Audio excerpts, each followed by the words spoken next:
as I was doing research for some of my posts, I came across an article in Fast Company that said Gen Z men are 25% more likely than Gen Z women to use AI tools. And I was like, what the heck?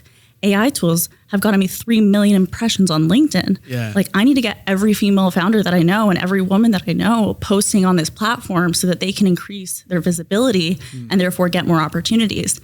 And so I became just like obsessed, and I was like, I need to drill down on AI content because I don't see any other women doing it. Yeah. And that could cause systemic problems if people who look like me aren't talking about the most important technology of our time. Yeah. So what do you think is going on there? I mean, I think just historically, tech is a boys' club, and so is business in a lot of ways. But I don't think that always has to be that way. We just need to mobilize as women and be loud, right? Because sometimes, like, there are maybe 18-20% of women in AI right now, but they're often a little bit more shy, a little bit more reserved. And so all it takes is turning up the dial on confidence to make that gap and that percentage a lot higher. And I really believe that like that can really cause a movement when we're just a little bit louder about what we're doing. Digging into this a little bit more, because I'm fascinated about like the differences in genders and the way people approach different things.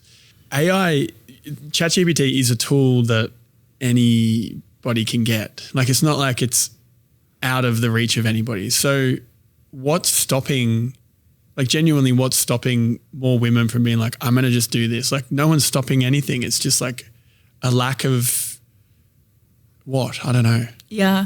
I mean, from what I've found, because I've led workshops with like 40 women in the room, right? And I've listened to executives tell me why they're not posting on LinkedIn or why they're not using AI tools. And oftentimes it comes down to two things. They're concerned about the environmental implications of AI, which women tend to care more about. And then they're also concerned that they may be perceived as cheating. So there's this notion that if they use AI, then they're cutting corners. And men don't think about that. Men are just like, whatever I got to do to get it done, we do it, right? I'm trying to cut corners at all times. Yeah, I'm trying to make women the are like, least amount of how do work we get it possible. all right? Like, we are constantly, there's just a different standard. What's an example of the different standard that you've found that's tied into the work you've done with women in the AI space?